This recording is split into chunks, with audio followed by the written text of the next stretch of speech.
good morning, and welcome back, everybody, to another episode of the Nonprofit Show. We're really excited to have you here. Rael, introduce yourself for us, will you? Hi, I'm Raël Nelson James. I'm a partner and the head of equity at the Bridgespan Group. And Bridgespan is a global nonprofit that really works to make the world a more equitable and just place. And we do this by working with mission-driven organizations and philanthropists to really achieve breakthrough results in addressing those challenges. And we do that in a range of ways, including strategy consulting and advising, sourcing and diligence, leadership team support. And we also take what we learn from this work and build on it with original research and identify best practices, which we publish for the wider social sector. I love you already, and I know this is going to be a great conversation. You and I were chatting in the green room. You're coming to us from Washington, D.C., an august day in the history of our country as President Carter's laid to rest. And so I appreciate you taking this time to talk with us about something that I was thinking and going back to President Carter's work and Rosalind Carter's work and the Carter Center. And they really did talk about DEI in a time when we didn't call it DEI. A lot of it was women focused. And I'm just so thrilled to have you on to talk about this. And I'm going to witness to you. I wish we didn't have to have you on to talk about this, because the conversation today is, how do we lead the concept and the notion of DEI when maybe our society is pushing back against that, or not all society, but parts of the society is pushing back. And so this is going to be a conversation that's not one and done. It's going to be something that we're going to be talking about a lot on the Nonprofit Show, as we should across society. And I'm really fortunate. I get to have these amazing presenting sponsors who row in that direction with us. They include Bloomerang, American Nonprofit Academy, Staffing Boutique, Your Part-Time Controller, Fundraisers Friday, JMT Consulting, Clear Impact, and Third Sector Company. I'm Julia C. Patrick, CEO of the American Nonprofit Academy. I have this amazingly diverse group of co-hosts, and I use the word diversity in that they work throughout the country in different sectors with different approaches to serve the nonprofit sector. And so I'm flying solo today with Rayel, but you get to meet them because they're just amazing human beings. So Rael, you jumped in like a co-host, and I'm so impressed as we launched Partner of Equity and Partner Head of Equity. How long have you been with the Bridgespan Group? I started at Bridgespan in 2016, which feels like worlds away. Like we were speaking in the green room about the sort of pre and post pandemic eras. It feels like much longer than it's been, but it has been an incredible honor to lead this work for that long, which we can get into. But it's rather unusual to have the same DEI leader for a stretch of time like that, and I feel really privileged to have witnessed Bridgespan through a series, through a journey really that is ongoing. So, Rael, when you started in 2016, did you have a cohort of other, folks around the country doing this same type of work, or were you just somebody that you were kind of like that lone wolf out there doing this work? No, I'm certainly not the first wave of DEI professionals. And I had lots of mentorship along the way as I was looking to transition my career from DEI really being something that I did in addition to what my formal role was. So I had been in fundraising, I had been in an executive director role. And always, because of early experiences I had in my career, I was interested in whatever the DEI efforts were that were happening in those workplaces. And so sort of took it up, and it became sort of something that was after my formal title. And I refer to it as sort of the ampersand diversity part of my career. But certainly I was not the first wave of DEI professionals. And in fact, corporate have been doing this for longer, really, than nonprofits have dedicated leaders, in part just because of the cost of being able to stand up a dedicated DEI team. We really took a lot of early lessons from corporate efforts to increase the share of women and the inclusion of women on corporate boards and in employee demographics. Yeah, really interesting. Well, I love that you come to us today with that framework, because we're going to start the conversation off. And I hadn't thought of this in this way until now. And your comment being that most racial interactions happen at work. So we need to be talking about this Yeah, because, that's right. I mean, yeah, that's right. I mean, most of us are living in pretty siloed lives where our zip codes represent us in, multiple ways, both in terms of class separation as well as racial separation. There's that old saying that, Sunday morning is the most segregated part of the week. And that's because we don't worship together. We're not in the same houses of worship. I mean, not everyone worships on Sunday. I don't mean to oversimplify that, but, just from that saying. And our kids are in schools where the kids look mostly like them. And so really it is in the diverse workplace anyway, where most of us are having interactions across lines of difference, all kinds of difference too, by the way, not just racial, but certainly the numbers tell us that most white Americans don't have a non-white friend in their inner circle. And so we're really getting an education in more than one way in the workplace. I love that. And I love that you point out that within the family structure, this is being perpetuated from school to if you worship in an organized location. I would say if you socialize, if you're part of, a club, or even if you go to a gym, I mean, Right. I just see that how it just kind of mushrooms out, but it's still, as you use the word, very, very siloed. Um, Let me ask you, this might seem like a bizarre question, but do you think that we have the conflict and the discourse, the negative discourse in the work environment about diversity as we're working, as we see on TV or we seem to experience societally? In terms of the sort of fractured nature of interactions that we see on the more broad scale, Mhm. I do. I think we are governed by our sense of, what workplace decorum should be. And so there are a set of things that we probably wouldn't do or say in the workplace, that some of the uglier behaviors that we see in the broader society are happening. That's certainly not what we're combating at Bridgespan. I think it's much more thinking about the ways in which racism, sexism, classism, other kinds of discrimination play out in things like microaggressions, in the way that we unconsciously either assume that someone will do a good job or assume that someone will do a less good job because of their identity. And also in positive ways, we give people who remind us of ourselves a much greater benefit of the doubt. We feel warmth toward people based on shared credentials and shared life experiences. And so it's actually almost a little bit more pernicious in a way, because it's harder to point to it. It's harder to say, it's this. These are the behaviors that we need to end in order to work on the E and I of DEI, which are equity and inclusion, right? It is not just sufficient to get a bunch of people who have different identities together, throw people together and say, all right, now do a good job collaborating. What are the skills that people really need to do that well? Having perhaps not given feedback across lines of difference, perhaps come from different cultural backgrounds around how truth is told and how, how candid to be with each other.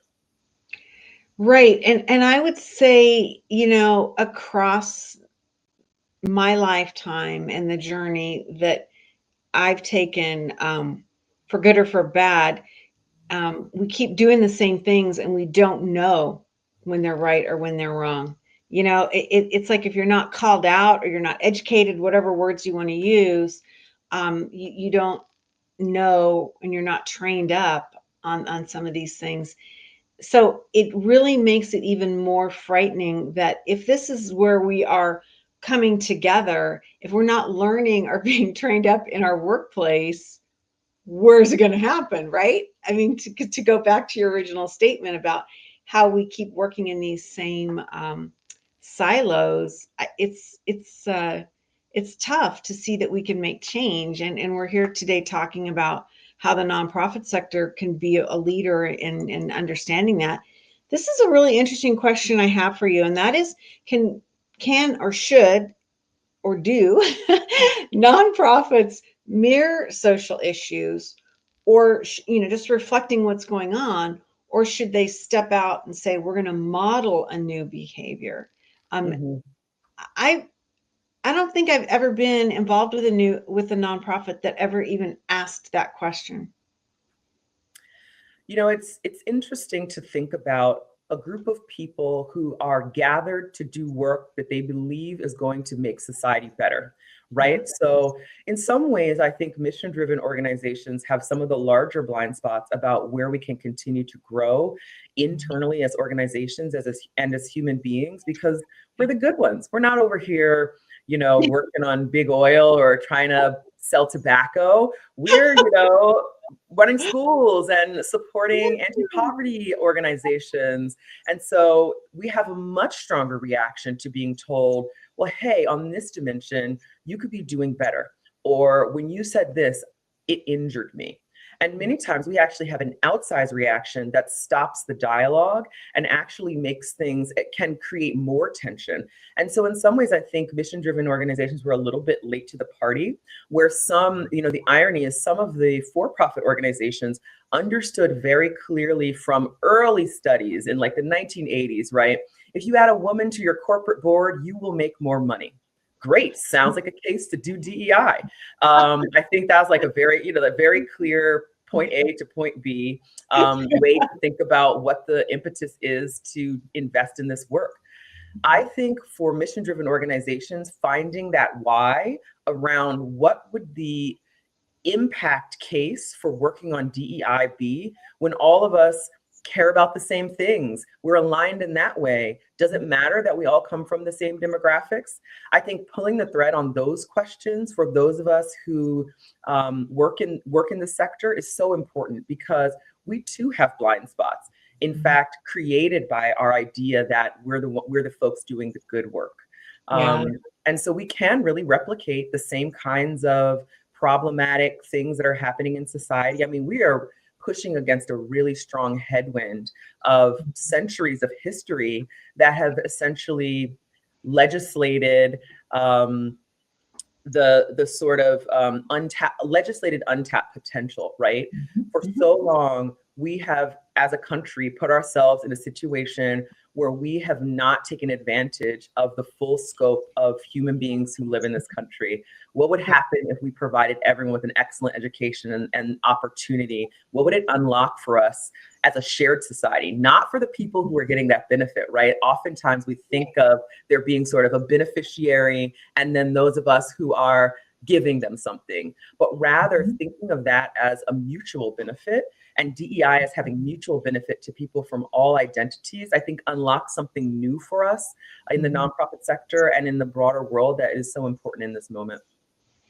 I love that you said that. And I'm thinking that, when we talk about the nonprofit sector, 1.8 million registered nonprofits in our country, 9 main sectors that, are providing service or have a mission and a focus. It seems to me like, this needs to be a conversation. If you're running, a dog shelter, you're running a library system, a museum, it's not just relegated to one type of organization. I don't think that's happening. Do you? I think it is actually. I was encouraged. I work with a cohort of nonprofits through Bridgespan in one of our cohort coaching models. And there were organizations from conservation organizations to organizations working with early childhood and everything in between. Because the way that we do our work together, whether or not the sort of mission that our external mission has to do with equity and inclusion or diversity, what happens inside the walls and what happens when we hire folks who are proximate to the problems that we're trying to solve and who come with fresh points of view, that is actually only unlocked by leaning into inclusion. And so getting people together around a table and unlocking the potential of having those people around the table are actually different endeavors. And so I think a lot of nonprofits are starting to get it, that it's not just about how they show up on the website and in the world. It's actually what service are they doing? How do they do themselves justice internally by making sure that employees and colleagues are able to have productive discourse, are able to feel a lack of stereotype threat and other dynamics that really keep us from doing our best work together. Yeah. I love that. I keep thinking about, one of your very first statements was like in the 1980s, the clarion call that if you put even just one woman on your board, you're going to make more money. And then all of a sudden it was a great idea, Right. And it's like, oh, it's got to be a little bit bigger than that. But if that's how we get in and that's how we start, then that's how we navigate and row forward. So I appreciate you talking about this in that respect and the health of our organizations, because we have to be so scrappy, and we have a mindset of that, which I think is a whole nother topic and issue. But if we're not looking at some of these internal issues that will help us be just in general a stronger nonprofit, then we're doing ourselves a disservice, just in terms of the health of our organization. We talked about this a little bit in the beginning. DEI, and these are my words, not your words, but certainly under attack in this country. I feel that there's not a day that doesn't go by where a significantly sized organization, and I'm speaking, the for-profit world, is publicly announcing that they're pulling back or they're closing or ceasing the concept of DEI, and that means teams, training, pledges and values to this concept. And I'm wondering if you're seeing that. Obviously, I'm sure you're seeing that, but why do you think this is going on? And is it going on, or is it just me? No, it's not in your head. I mean, it's certainly in the news daily. So it's absolutely happening. I mean, DEI has become weaponized. It is, the term itself, right? And before it was DEI, it was multiculturalism. It was, racial equity, whatever the buzzword is that folks consider to be quote unquote progressive. It comes under attack by folks who would not like to see progressive things succeed. But just circling back to a previous comment that you're talking about the sort of why to do this work. I actually think this is one of the dangers of folks believing that this is about altruism and not about impact, right?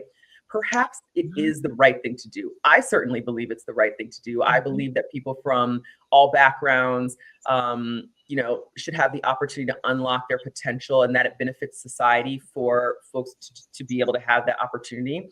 And I believe there are really concrete impact-based reasons why both for-profit and nonprofit organizations should be investing in DEI. And often it's just used sort of like a slur that people are, this person's the DEI mayor, or this person is, that sort of reference. And it really has created just sort of a weaponization that people are really scared about. And I think with the administration change, people are concerned they're going to come under attack. I think companies that really know, I'll take an advertising agency, for example. There are companies that really understand that your inclusion of employees from different segments of the population will help you make more money and do your work in a better way. I suspect that as these programs get rolled back, more and more companies will return to some of those early metrics, like one woman on your corporate board helps you make more money, about innovation and the power of diversity to create innovation. These are things that America should really be striving for, in my opinion, as we continue to lean into the promise of multiracial democracy. It's not just that people of color get opportunities; it's that all of us is stronger than some of us. And so I think it's become highly politicized. I also think it's mischaracterized and misunderstood. Often what I hear people pushing back against is only the D in DEI, meaning, well, people shouldn't be, we shouldn't be hiring people just because they're Black or just because they're Latina. or they're a part of another marginalized group. But what about the equity and inclusion parts? Should we be working on our workplace communities being stronger, more able to thrive? Should we be working on the experiences that colleagues have when they come to work to prevent turnover and other things that we know are costly to both our functioning and our bottom line as nonprofits and for-profits? Yes, I think we all know that intuitively.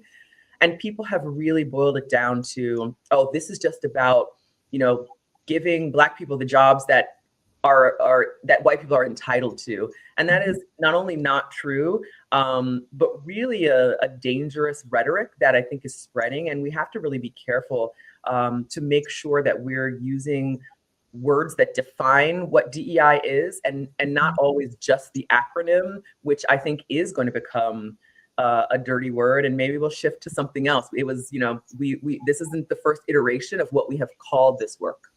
Right. So that's my follow-up question to you, is because if you go back to the concept that, the profit motive, a grassroots motive for so many organizations and people and society, and there's this link between making more money and not making more money with this concept. Do you think that organizations will choose another word or phraseology so that this work keeps getting done, but it's just basically packaged differently? Yes, I think so. I think we're already starting to see people experiment with the word belonging. Okay. I don't know what else it'll be, but yes, I'm quite sure that those of us who are committed to advancing this work will adapt to the current times. And I think we know, right, as people who work in mission-driven organizations around about the power of proximity in achieving our missions. And if we were to think about our bottom line as achieving our mission in nonprofits, or in Bridgespan's case, helping our clients to achieve their mission, I think we know that is the ability to do that is strengthened by having more perspectives and more people who are proximate to the issues that we're trying to solve. And that in this country necessarily means people of color, people who come from low income backgrounds, people in rural communities. I mean, the list goes on. And so I think we know that intuitively. And I think we are savvy enough to be able to still lean into the things that are going to help us get our work done well, even in this challenging environment. Yeah. And, for me, when you phrase it so beautifully that way, that gives me hope, right? That makes me feel like that our better angels, are moving forward and doing these things that ultimately, might not help us, but will help society and help the strength of our sector. And so I think that's like a really powerful thing, to think about. We don't have a lot of time left. And this, I mentioned this to you in the green room, Rael, that it's going to go by really fast. But talk about allyship and how it would go back to that, like dog shelter, or somebody you think, well, wait, this isn't my wheelhouse. How do we move our organizations where we think that there's no trajectory involved? How do we get to that point where we can be bringing them in, including them, bringing this up, that this should be a corporate value in your nonprofit? Sure. I mean, first of all, I would actually challenge folks to really sit down with the thought leaders in your organization and think about whether your organization is truly disconnected from the ideas in DEI and racial equity. Dog shelter, for example, which communities are most likely to not be able to afford to care for animals who they love dearly, and more likely to have to give them up because they have to move frequently, or because they don't have the income to support feeding another mouth in their families. I actually really find it hard to think about a piece of the nonprofit sector that doesn't touch DEI. So that's the first thing. And the second is around allyship. It's not a word I love, but to the extent that I use it, I think of it as a verb and not as a noun. It's not something that you are, it's something that you do. And to find the reason why you do that, you have to really think about, how are you connected to advancing DEI? How does it benefit all of us to live in a society where people are able to reach their full potential? I actually think it's an all of us endeavor and not a some of us endeavor. And when we think of it as I'm doing this on behalf of those people because they need my help, it makes the allyship transactional in a way that is not lasting. Because then you may expect something in return. You're not doing it because you believe that it's the right thing to do. You're doing it because you want to be on behalf of this other person or this other community. And so I don't love that, the way that it's used in that way. I think of it as, what are the mutual things that we need to advance to achieve a shared vision of the future? And once we identify those for ourselves, it is, to my view, easier to figure out, why would I advocate for my Latino neighbors? Why would I think about the rights of my LGBTQIA plus colleagues? That's not because I'm doing it on their behalf. That's because their inclusion in society represents the world that I want to live in and that I want to leave behind. And so in that way, it becomes, I'm doing this on behalf of myself and on behalf of my ideals and on behalf of the future. Okay, that was beautifully spoken, because that's sustainable, right? I mean, that if this becomes, value centric, and the way you live your life, or you're going to lead your family or your community or the neighborhood block that you live on, that is sustainable versus this other kind of savior mentality that can easily shift to something else with the wind blows in. Wow, I could talk to you forever about this topic, and I feel like, Rael, that this point in time in history, especially as I mentioned on this day in our nation, really this is a fascinating topic that is going to be continued to be buffeted around, and we're going to be experiencing a lot of change and observation. And so I welcome you back to the Nonprofit Show, so we can get your continued wisdom and the pulse on what's going on, because it is it's not going away, nor should it, but I just feel like it's the conversation is going to be changing, right? And so really interesting to be a part of this and get your wisdom. Raël Nelson James, a partner and head of equity at the Bridgespan Group. Check out Bridgespan Group, an amazing amount of content on their site. They do work all over this planet. And Rael was telling us in the green room that there's really some additional research and materials that you can find. And if you go to their Insights tab, and then you look for building a more equitable future, you will get more information and some really tremendous thought leadership. Again, Raël Nelson James, partner, head of equity at the Bridgespan Group. Thank you, my new friend. Thank you so much. It was a pleasure being here. It was just lovely to have you here, and certainly a great conversation that we all need to be having.